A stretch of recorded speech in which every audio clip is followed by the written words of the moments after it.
Gusti Allah dawuh dalam Al-Qur'an, qad aflaha man tazakka wa dzakara asma rabbih fasalla. Sungguh beruntung orang-orang yang telah suci. Siapakah orang-orang yang beruntung? Menurut Syekh Abdul Qadir Jailani, orang yang beruntung adalah al-fauz bil jannah wan najati minan nar. Orang yang beruntung adalah orang yang beruntung dengan masuk surga dan selamat dari siksa neraka. Di samping itu juga diselamatkan wa minal afati wal barizati fid dunya. Di samping diselamatkan dari neraka, juga diselamatkan dari afat, bahaya, ujian di dunia ini. Siapakah orang-orang yang beruntung itu? Yaitu orang-orang yang dijamin surganya dengan, kalau tazaka itu menurut sebagian ahli tafsir, tazaka ay wafaqoli zakat, yaitu orang yang telah menunaikan zakat. Siapakah orang yang menunaikan zakat fitrah? Yaitu orang yang telah selesai melaksanakan puasa di bulan Ramadan. Tadi MC itu mengatakan yang ikhlas itu, yang sulit itu ikhlas, yang mudah itu dosa. Saya lebih tertarik untuk dibalik, Bu, ya. Yang mudah itu ikhlas, yang sulit itu dosa. Bagi siapa? Bagi orang-orang yang beriman. Karena ini sabdanya Rasulullah, siapa yang puasa Ramadan atas dasar iman dan hanya mengharap ridhonya Allah, ikhlas karena Allah, maka dosa-dosanya diampuni, baik dosa yang sudah lewat atau dosa yang akan datang. Timbul pertanyaan, kalau dosa yang sudah lewat itu maklum, kita sudah melakukannya, bagaimana mungkin Allah mengampuni dosa-dosa yang belum terjadi? Apa yang dikehendaki Rasulullah dengan ghufirallahu ma taqaddama min dzambihi wa ma ta'akhkhar? Dosa yang belum kita lakukan kok diampuni sama Allah. Artinya dosa yang belum dilakukan dan diampuni itu adalah ketika kita akan melakukan dosa, kita sudah ingat taubat, sehingga tidak terjadi dosa. Itu maksudnya. Atau memang kita melakukan dosa tapi cepat-cepat diisrokan oleh Allah, diperjalankan oleh Allah, diinggal-inggal, cepet-cepetan tobat. Itu maksudnya dosa yang belum kita lakukan itu sudah diampuni oleh Allah. Kalau kita niat memberi anak kecil yang silaturahim itu uang, niatilah membeli surga. Karena inna fil jannati, sesungguhnya di dalam surga itu daron, ada sebuah rumah, yuqalu laha darul farah, yang rumah itu disebut dengan darul farah, rumah atau istana kebahagiaan. Disediakan kepada siapa darul farah itu? Darul farah itu istana yang disediakan liman farroha as-sibyan, disediakan bagi orang-orang yang membahagiakan hati anak kecil. Jadi ibu bapak kalau niat ngasih anak kecil uang, itu ya niatkan membeli surga, yaitu darul farah, karena kita sudah membahagiakan anak kecil. Atau cara bahasa nggen kula niku ngenalne bateh, perasane nek kerja cilik dolan, anak kecil main silaturahim dikasih uang, iku perasane bateh atau family. Ayo dolan ngene bateh, kumpul duit akeh oleh duit akeh. Makanya beberapa artikel mengatakan jangan didik anakmu untuk mengemis. Kita mendidik anak mengemis itu tidak boleh. Tapi kalau kita kaya, saudara kita agak miskin misalkan, terus anak kita dikasih saudara kita yang kelihatannya agak miskin, jangan pernah melarangnya untuk menerima. Karena menerima itu akan membahagiakan saudara yang miskin, karena saudara yang miskin itu juga ingin memberi kebahagiaan terhadap keponakannya walaupun kaya. Kemudian ngeten Pak pripun, nek ana wong dijaluki sepuro kok mboten purun pripun? Ada orang yang dimintai maaf tapi tidak menerima maafnya. Meminta maaf itu sulit Bapak Ibu, tapi memaafkan itu jauh lebih sulit. Makanya dosa orang yang dimintai maaf tapi tidak mau memaafkan itu besar, termasuk dosa besar. Maka saya pernah membaca ada sebuah cerita ketika Fir'aun di dalam kamar. Fir'aun itu orang yang mengaku Tuhan. Tiba-tiba iblis itu masuk ke dalam kamar, membo menungso. Ditanya, "Hai Fir'aun, kamu tahu siapa aku?" Dijawab oleh Fir'aun, "Aku tahu. Kamu adalah iblis." "Kenapa kamu datang ke sini?" kata Fir'aun. "Aku itu cara bahasa Bojonegorone, aku gawok." Gawok itu bahasa Indonesianya apa? Heran. Heran. Aku heran karo sampeyan. Aku heran denganmu wahai Fir'aun. Kamu ini manusia yang fana, manusia yang rapuh, tapi beraninya kamu mengaku Tuhan. Sedangkan aku iblis, tercipta dari api, lebih kuat darimu, lebih panjang usia darimu, lebih sakti darimu. Aku tidak pernah menyekutukan Allah, aku tidak pernah menganggap diriku Tuhan. Maka dosaku dibanding dosamu wahai Fir'aun, itu lebih besar dosamu karena kamu menganggap dirimu Tuhan. Tapi ada satu dosa yang lebih besar daripada perbuatanmu wahai Fir'aun. Dosa siapa iblis? Yaitu dosanya orang yang dimintai maaf tapi tidak mau memaafkan. Yu nekku duwe salah sepuro yu sing akeh, nek aku duwe luput sepuro sing wis ya wis yu winginane tak jak geger gara-gara urusan duit sakmono wae sampean tak jak geger sepurane sing akeh yu yo. Piye nek muni? Penak menjaluk sepuro. Orang ngarah tak sepuro. Sampai mati orang ngarah tak sepuro. Sok ben ning akhirat. Orang-orang yang seperti ini, Bapak Ibu, orang-orang yang seperti ini dosanya lebih besar daripada Fir'aun. Karena dia mengaku dirinya suci. Makanya di ayat ini Syekh Abdul Qadir Jailani memulai pembahasannya dengan qad aflaha man tazakka. Sungguh beruntung orang-orang yang telah suci. Siapa orang-orang yang telah suci? Orang yang melakukan puasa Ramadan dan memaafkan saudaranya sehingga dimasukkan oleh Allah ke dalam surganya dan dijauhkan dari api neraka dan dijauhkan dari afat dan balaya di dunia. Semoga kita termasuk orang-orang yang disebut Allah dalam qad aflaha man tazakka. Allahumma amin ya rabbal alamin. Makanya saya senang baca kitab Hunyah karangan Syekh Abdul Qadir Jailani ini karena memang banyak ungkapan-ungkapan klasik. Saya contohkan, kalau kita mengenal khitan, orang menyebutnya khitan itu dimulai dari periode Ibrahim. Tapi ternyata sebagian ulama bukan, khitan itu satu ibadah sing kuno mekuno tidak dimulai dari Nabi Ibrahim, tapi dimulai dari Nabi Adam alaihissalam. Nanti tak sambung.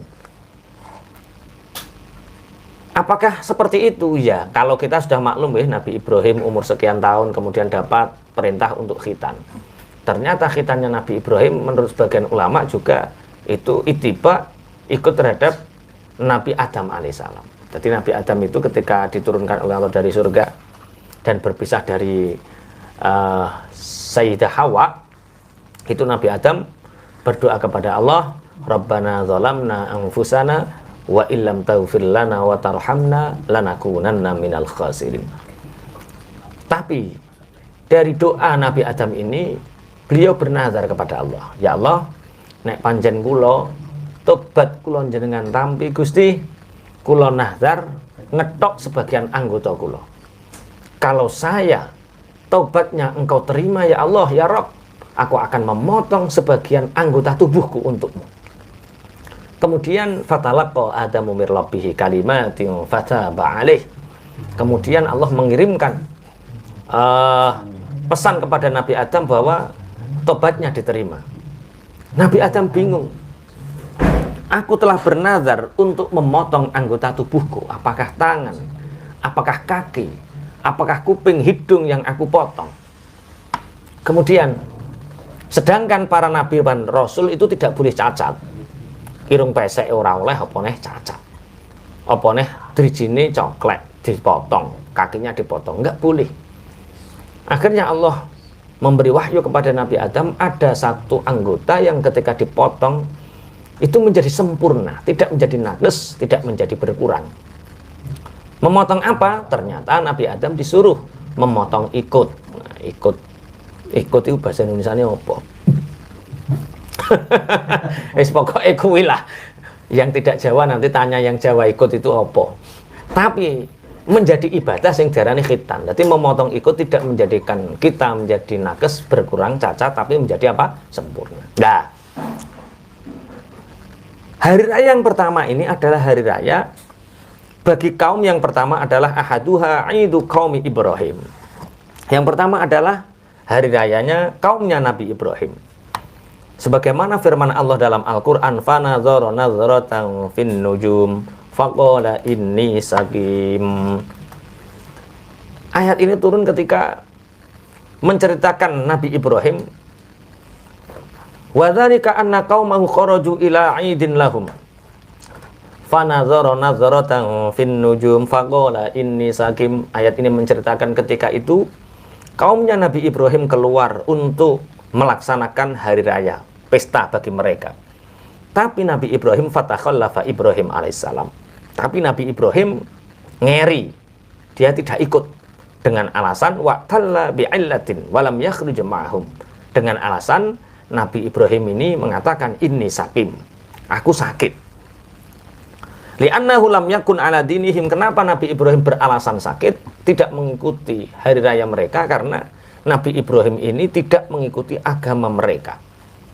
Lah, di pesta itu Raja Namrud mengumpulkan seluruh kaumnya, seluruh rakyatnya, coro ngeriki di tengah alun-alun, dan mereka nanti akan bersujud kepada berhala-berhala mulai dari kecil sampai yang paling besar.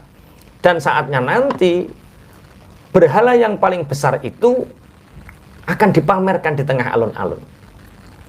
Karena masih tersimpan di dalam gudang, Nabi Ibrahim akhirnya masuk ke dalam gudang itu. Ketika semua orang sudah sepi, menuju alun-alun. Falamma kharaju akhadha fa'san wa kassara asnamahum. Akhirnya Nabi Ibrahim mengambil kapak, kemudian berhala-berhala mereka oleh Nabi Ibrahim dikeprui nganggo apa? Kapak. Wajah bil fa'si fa wada'ahu fi unuqis sanami al-kabir. Kemudian berhala sing paling gede, sing diagungkan, sing besok akan dipamerkan di alun-alun ini.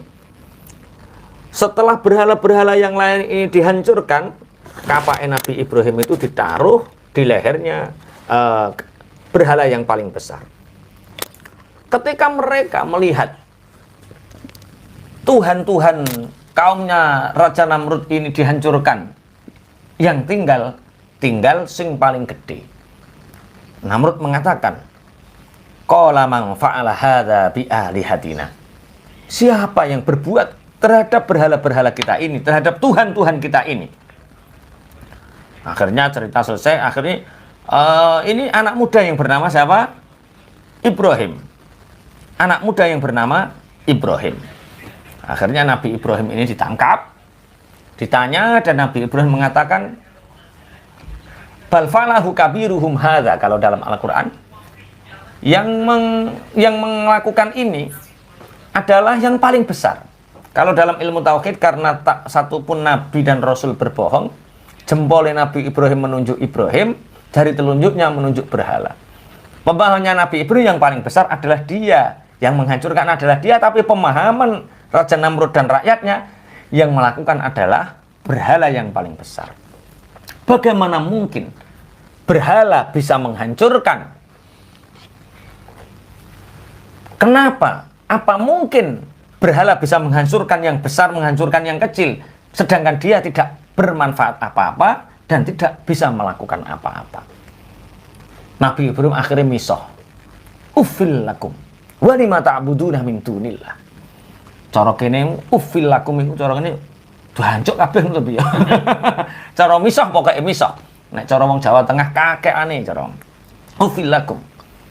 Saya dari Jawa Timur ya, bukan dari Jawa Tengah. Tadi MC Jawa Tengah. Uffil lakum wa lima ta'buduna min dunillah. Kalian itu keparat. Kenapa kalian menyembah selain Allah sesuatu yang tidak bermanfaat untuk kalian? Nah, berarti hari raya. Fa'at abahu yadahu bikasril asnam min dhahri ahlur risalah wan nubuwah ja'alahu abal mustafa khairul bariyah sallallahu alaihi wasallam. Akhirnya Nabi Ibrahim ini ditangkap, tangannya dibondo, diikat, kakinya diikat, kemudian dilemparkan ke dalam api. Api ini besar sekali, kalau dalam tafsir sejarahnya panjang. Karena inilah Nabi Ibrahim, keistimewaan ini menentang hari raya kaumnya yang menyembah berhala ini. Nabi Ibrahim punya julukan Abal Mustafa, bapaknya nabi-nabi yang terpilih, khairil bariyah, bapaknya Al-Mustafa khairil bariyah, yang bunuh Kanjeng Nabi Muhammad sallallahu alaihi wasallam. Makanya benjing nek kula jenengan ditangkelti neng alam kubur kalih mungkar nangkir, man abuka, siapa bapakmu? Jawablah dengan tegas, bapak kula inggih punika Nabi Ibrahim alaihi salam. Itu asal usulnya. Yang kedua, wa amal idu atsani fa wa idu qaumi Musa karimur rahman. Hari raya yang kedua adalah hari raya kaumnya Nabi Musa kalimir rahman alaihi salam. Mau'idukum yaumuz zinah. Ini mirip cerita Nabi Ibrahim ini dengan Nabi Musa alaihissalam. Mau'idukum yaumuz zinah. Hari raya kaumnya Nabi Isa itu disebut yaumuz zinah. Hari untuk berhias, hari untuk berpesta.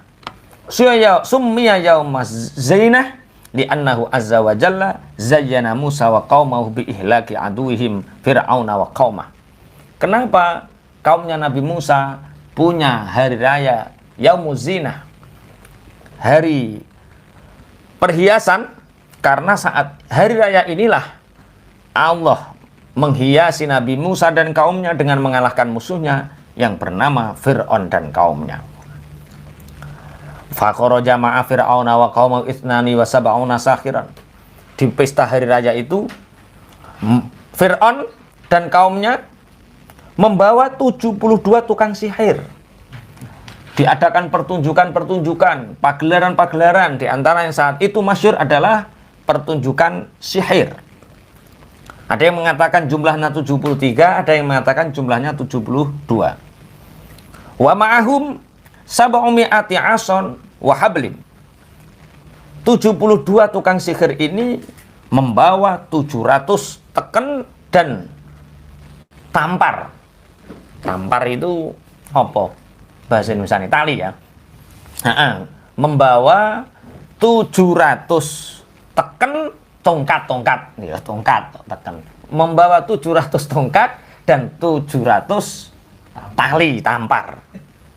Akhirnya waja'alu fi wasatil asa al-multafah bil hibali az-zabaki wal khalaiki qiyamun 'alar rumadha. Akhirnya mereka menggunakan tali dan tongkat ini sebagai alat ditalikan. Kemudian washtadda harru syamsi. Saat itu panas terik, orang-orang berkumpul di tengah alun-alun. Akhirnya orang-orang melihat tongkat ini menjadi apa? Ular. Tali juga menjadi apa? Ular. Fatakhayyala lin-nasi annaha hayyatun tas'a. Maka dengan permainan tongkat dan tali ini, tukang sihir 72 ini membuat manusia yang ada di tengah alun-alun yang berpesta itu bertakhayul, membayangkan seakan-akan tongkat dan tali itu menjadi ular yang bergerak. Padahal aslinya wahiyala tataharraku. Padahal aslinya tongkat dan tali itu sebenarnya apa? Tidak bergerak. Fa'aujasa fi nafsihi khifatan Musa. Akhirnya Allah berfirman kepada Nabi Musa, wa alqi asak. Wa alqi asak. Nabi Musa juga punya teken. Seakan-akan dengan permainan tali dan tongkat yang menjadi ular ini mereka ingin menakuti Nabi Musa. Tapi Nabi Musa diperintahkan oleh Allah untuk segera melemparkan tongkatnya ke bawah dan jatuh. Fa'alqas saharata sajid, fa'ulqiyas saharatu sajidin. Akhirnya ketika tongkat ini dilempar, ini ceritane anak-anak SDMI biasanya, tapi ini kita ulang karena ini juga diceritakan oleh Syekh Abdul Qadir Jailani dalam kitab Al-Ghunyah, bahwa Fir'aun itu dikalahkan oleh Nabi Musa, dihancurkan oleh Nabi Musa ketika mereka punya hari raya, yaitu Yaumuz Zinah. Kemudian ringkas cerita, ulone Nabi Musa luwih gede mangan ulo sing cilik-cilik. Akhirnya fa'ulqiya saharatu sajidin. Akhirnya tukang-tukang sihir yang berjumlah 72 ini sujud kepada Nabi Musa sebagai bentuk penghormatan. Bentuk penghormatan. Wa kana akbaruhum ismuhu Syam'un. Kalau Bapak Ibu pernah mendengar Syam'un Al-Ghazi. Siapa Syam'un Al-Ghazi? Orang yang menjadi asbabun nuzul turunnya ayat inna anzalnahu fi lailatul qadar. Yaitu orang yang selama hidupnya 83 tahun. Kalau Syam'un Al-Ghazi 300 tahun hidupnya berjuang di jalan Allah.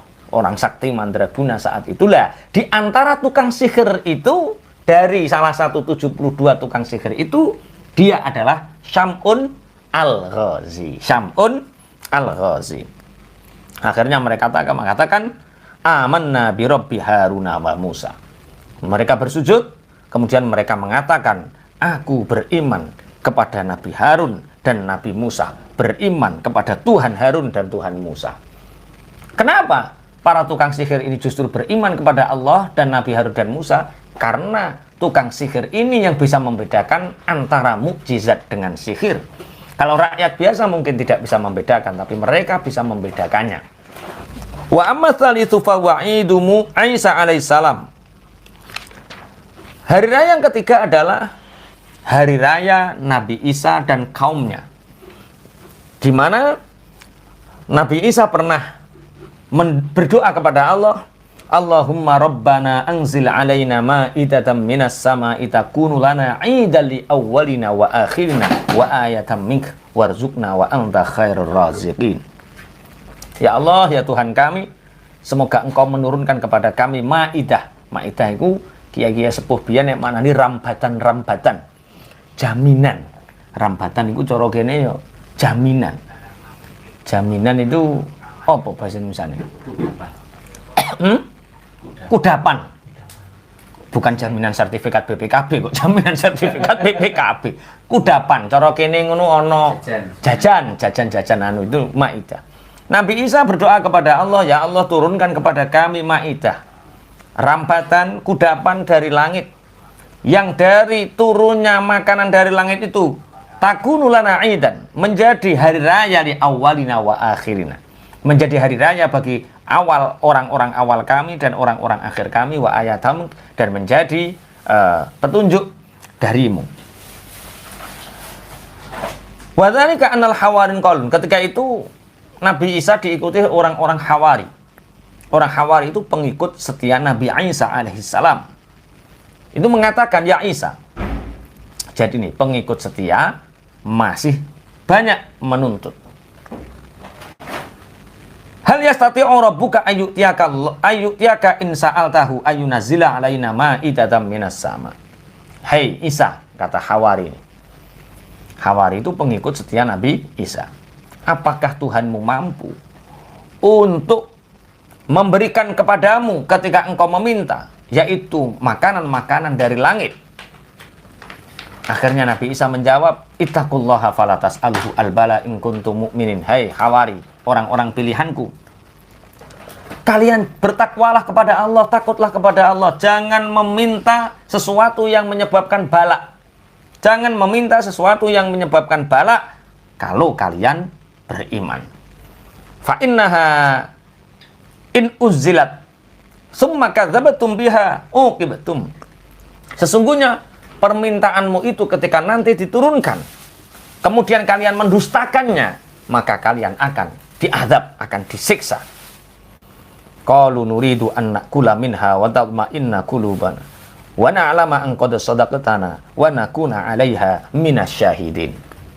Mereka mengatakan, kami hanya ingin memakan dan biar hati kami menjadi apa? Tenang. dan kami akan meyakini, melihat bahwa kami akan membenarkannya. Wa nakuna 'alaiha minasyahidin, dan kami juga akan menjadi saksi. Dan ternyata Bapak Ibu, apa yang diminta akan menjadi ujian. Apa yang kita minta itu akan menjadi ujian. Akhirnya ternyata ketika Maidah ini diturunkan, justru didustakan oleh mereka, dan akhirnya Allah menyiksa mereka.